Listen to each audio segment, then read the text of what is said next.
Good morning, you're listening to X-Pulse AI Morning Mix. Today is Monday, July 20th, 2026.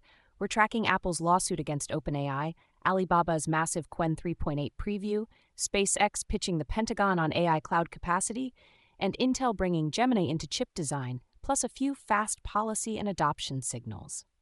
Orion, ready to roll? Ready, let's jump in. Bloomberg reported on July 19th that Apple filed a legal complaint against OpenAI, and Bloomberg also notes Apple testing AI recording features at the Genius Bar. Orion, what do we know and what's still murky? We know it's a real escalation, a top platform owner going directly at a top model developer. Bloomberg's read is careful. What Apple alleges versus what it doesn't is still being parsed. But the subtext is control, user data, permissions, and who gets to sit at the center of the device experience. Is this mainly about training data or distribution power? Distribution power is the obvious gravity well. Apple can shape what's allowed on device, what routes to cloud models, and what defaults users see. Training data could be involved, but even without that, Apple can press on privacy expectations and platform rules, especially if AI features touch audio or recordings. For companies building on these ecosystems, what's the practical risk? Uncertainty in product plans and contract terms. If remedies include restrictions, it can change what tools are permissible or how data flows. The smart move is portability. Keep model options, log your data handling decisions, and avoid baking one vendor's assumptions into critical workflows. MLQ wrote on July 19th that Alibaba released a preview of Qwen 3.8, a sparse mixture of experts multimodal model it says has 2.4 trillion parameters with near-frontier performance, claiming it trails only Anthropic's Claude Fable 5. Orion, what jumps out? Two things: scale and uncertainty. A sparse mixture of experts model can be huge on paper but cheaper at runtime because only parts fire per token. And multimodal implies text plus images, maybe more.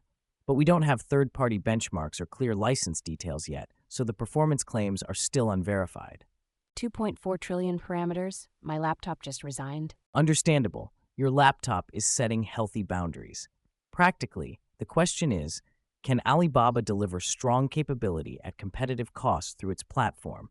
And will enterprises outside its ecosystem be comfortable with access terms, data handling, and compliance constraints? Should teams experiment now or wait for benchmarks? Experiment, but do it in a sandbox. Use a neutral evaluation set, measure quality and latency, and keep sensitive data out until the license and retention terms are explicit. If it's truly near frontier, even second best can be extremely useful, especially if it's priced aggressively. BigGo Finance reported on July 18th that SpaceX is negotiating with the U.S. Department of Defense on a multibillion-dollar deal to supply AI data center computing capacity and cloud services, potentially taking on established government cloud contractors. Orion, what's the strategic angle? The Pentagon wants dependable compute, fast scaling, and supply chain resilience. SpaceX already has deep defense ties, plus operational muscle and an infrastructure mindset. If they can pair secure data centers with connectivity and deployment speed, they become a serious alternative channel for defense-focused AI workloads. Is SpaceX becoming a hyperscaler? Not in the classic consumer cloud sense. This reads more like purpose-built capacity, specific locations, specific security requirements, and a procurement-driven customer. The report also says negotiations are fluid, so consider it a signal of intent more than a finished architecture. If this lands, what changes for the market? It pressures incumbents on price, delivery timelines, and specialized AI infrastructure, and it widens the idea of what cloud means, less about generic services, more about guaranteed compute capacity under strict rules.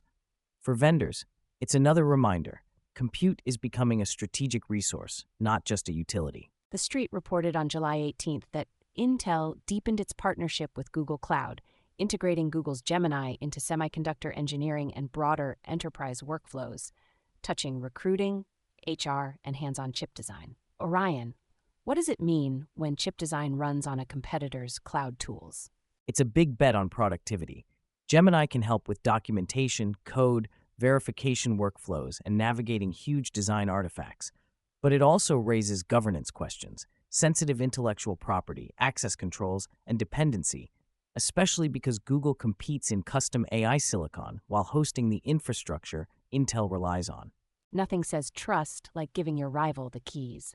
Exactly, and that's why the fine print matters. You'd expect strict segmentation, encryption, audit trails, and contract limits on how data is used.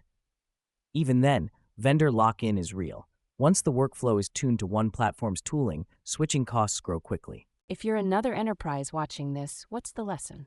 Separate assistive AI from crown jewel data by design. Use private environments, minimize what the model can retain, and keep an exit path, technical and contractual. The upside is speed, the risk is dependency. Mature organizations treat both as first-class engineering problems. Business Insider reported on July 20th that investor demand for OpenAI's secondary shares is resurging after new model releases, with private market chatter citing a roughly $933 billion trading figure, and shifting attention between OpenAI and rivals like Anthropic. Orion, what should we make of this number? Treat it as a temperature check, not an official valuation. Secondary markets can be thin and sentiment-driven, but they're informative.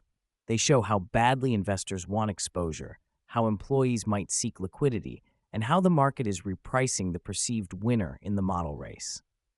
Does secondary hype change anything for customers using these models? Indirectly, yes.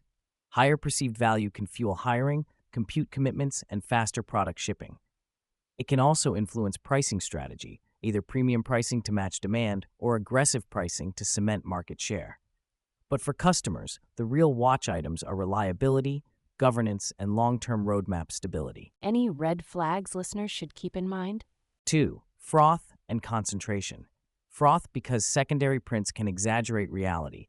Concentration because if one vendor gets too dominant, switching becomes painful.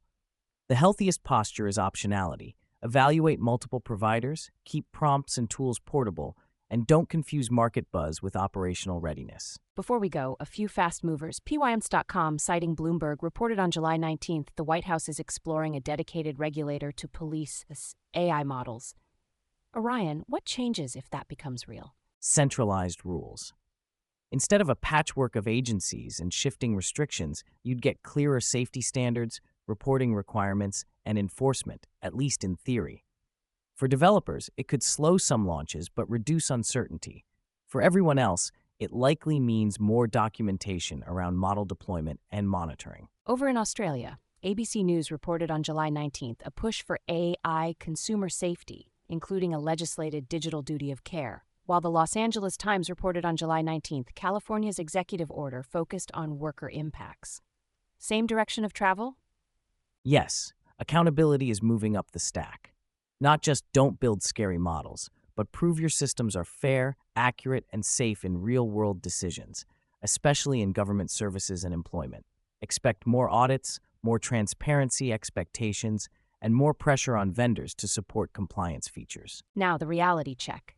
The Hindu Business Line covered a McKinsey analysis on July 20th, saying only about 11% of leaders say their organizations reached true workflow reinvention. MarketScale reported on July 19th an MIT study showing deep AI integration is still rare in the S&P 500.